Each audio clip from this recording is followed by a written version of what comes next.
नमस्कार, इन खबर के यूट्यूब चैनल में आपका स्वागत है। मैं हूं रितेश वर्मा और हमारे साथ मौजूद हैं पराग एडवाइजर्स प्राइवेट लिमिटेड की एसोसिएट डायरेक्टर और टैक्स एक्सपर्ट महिमा जैन।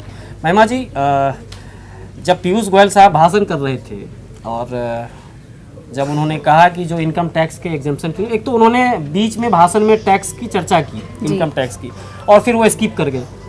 तो लोगों को लगा और सारे चैनलों पे ये चलने लगा कि टैक्स दर नहीं बदले गए, लोग मायूस, लोग मायूस, लोग मायूस।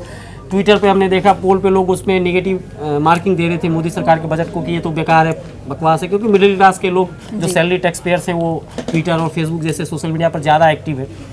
लेकिन उन्होंने भाषण के आखिरी स्टेज में आके सबसे पहले तो कहा थैंक यू टैक्स पेयर्स, आपके पैसे से अब देश की महिलाओं के घर रसोई गैस का कनेक्शन दे रहे हैं उज्ज्वला योजना के तहत, ताकि वो धुएं से बचें, लकड़ी और कोयले के चूल्हे से निकल के वो गैस के चूल्हे पे खाना बनाएं, गांव में बिजली पहुंचा रहे हैं, और तमाम तरह की जो भी देश के कल्याणकारी योजनाएं हैं, वो मनरेगा हो या जो भी हो, उसके लिए पैसा जुटा रहे हैं, और ये सारा पैसा टैक्स पेयर देते हैं, इसलिए उन्होंने थैंक यू टैक्स पेयर कहा।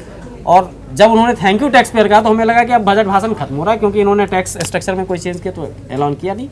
लेकिन वो हमने कहा कि थैंक यू जो है वो व्यंग है। लेकिन अचानक से फिर उन्होंने कहा कि हम अब उन टैक्स पेयर को थैंक यू कहना चाहते हैं और उनको कुछ देना चाहते हैं।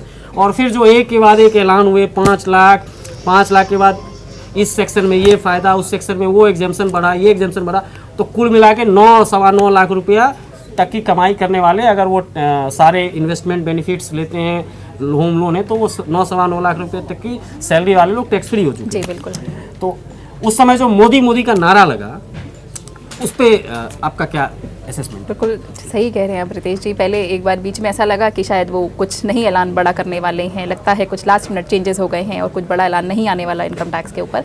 लेकिन मुझे ऐसा लगता है कि धोनी जी की तरह उन्होंने लास्ट बॉल पर एक 6 मारा और थैंक यू टैक्स पेयर करते हुए ना ही सिर्फ शब्दों से बल्कि अपने ऐलानों से भी जाहिर करा कि टैक्स पेयर्स जो कि मेजर सोर्स हैं सरकार के इनकम का या उन खर्चों का जो सरकार अलॉट करती है, जो स्कीम्स लागू करती है, फार्मर्स को बेनिफिट दे रही है, किसान को दे रही है, या लोअर वर्ग के लोगों को बेनिफिट दे रही है, या पेंशन स्कीम में जो कंट्रीब्यूशन भी जाएगा, जो हम कह रहे हैं बहुत अच्छी बात है कि एक उन क्षेत्र में वो कंट्रीब्यूट करेगी 55 रुपये महीना या 100 रुपये महीना और उनको बेनिफिट एक पहुंचाएगी, वो सारा पैसा सरकार के पास आता ही केवल टैक्स पेयर से है। तो उसका कंट्रीब्यूशन को एक्नॉलेज करना, ना ही सिर्फ थैंक यू कह करके बल्कि उसको एक पूरा पैकेज देना बेनिफिट्स का, ये एक बहुत ही अच्छी घोषणा है। और मोदी सरकार ने शायद जो अपने वादे किए थे एक मिडिल क्लास आदमी को लेकर के, काफ़ी हद तक उनको पूरा करने की कोशिश करी है। मतलब पीयूष गोयल को अपना भाषण लगभग 2 से 3 मिनट तक रोकना पड़ा और संसद में सिर्फ मोदी के नारे लग रहे थे। वो लग रहा था कि लोकसभा, ये जो संसद है उसमें कोई मोदी जी की चुनावी रैली चल रही है, या मोदी जी जब विदेश जाते हैं अमेरिका, इंग्लैंड, और वहाँ पे वो भारतीय नागरिकों को संबोधित करते हैं, तो वहाँ भी इसी तरह से मोदी के नारे लगते हैं। आपको क्या लगता है ये भाजपा के लिए चुनाव 4 महीने बाद, चुनाव लोकसभा के 3 महीने बाद होने हैं, उसमें उसको इसका फ़ायदा मिलेगा? बिल्कुल मिलेगा, मेरे हिसाब से बिल्कुल मिलेगा इसका फ़ायदा उनको, क्योंकि उन्होंने जो वादे 5 साल पहले आने से पहले किए थे या उस साल में 2014 में किए थे, उन्होंने उनको धीरे धीरे पूरा करने की कोशिश करी। और अब इस लास्ट बजट से, जो कि कहने के लिए ही केवल इंटरिम बजट है, पर फिर भी एक मिडिल क्लास, एक नॉर्मल आम आदमी के लिए काफ़ी कुछ उसके अंदर उसको मिला है। आखिरी गेंद पे छक्का मारने की कोशिश करी। आप इसको इंटरिम बजट कहना पसंद करेंगे?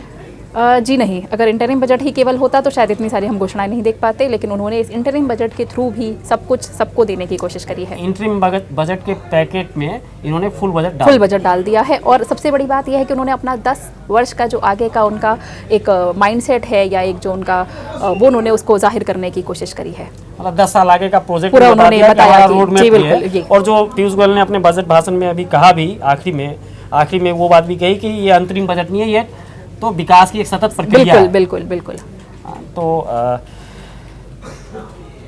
ऐसा लगता है कि मोदी सरकार ने ये मन बना रखा था कि वो चुनाव के मौके पे, चुनाव से 2-3 महीने पहले ही कुछ बड़ी घोषणाएं करेगी, इसीलिए 2014 तक इनकम टैक्स की लिमिट 5 लाख बढ़ाने की मांग करने वाली भाजपा के 4 साल के सरकार में इस पर कोई एक्शन नहीं हुआ। और वो एक्शन हुआ तब जब 2 महीने बाद, 3 महीने बाद लोकसभा के चुनाव हैं। जाहिर तौर पे ये चुनावी बजट है, अंतरिम बजट के नाम पे एक बिल्कुल पूरी तरह से तैयार किया हुआ लोक लुभावन बजट है, जिसमें किसान से लेके मजदूर तक, मिडिल क्लास से लेके नौकरी पेशा तक, मकान खरीदने वालों के लिए, बेचने वालों के लिए, सबके लिए कुछ ना कुछ है। तो बजट पे हमारे पास और भी कई विश्लेषण हैं, एक के बाद एक हम आपके सामने विश्लेषण पेश कर रहे हैं। आप हमारे यूट्यूब चैनल पे बने रहिए। आप हमारे यूट्यूब चैनल पे बजट पे कई वीडियो बन चुके हैं, उसको देखें, बजट को समझें, बजट में आपके लिए क्या काम की चीज़ें आई हैं। हमारे यूट्यूब चैनल को सब्सक्राइब करें और बेल बटन जो आइकन है घंटी का, उसे दबाएं ताकि आपको इस तरह के वीडियो आपके मोबाइल पे, आपके कंप्यूटर पे अपने आप डिलीवर होते रहें। Thank you.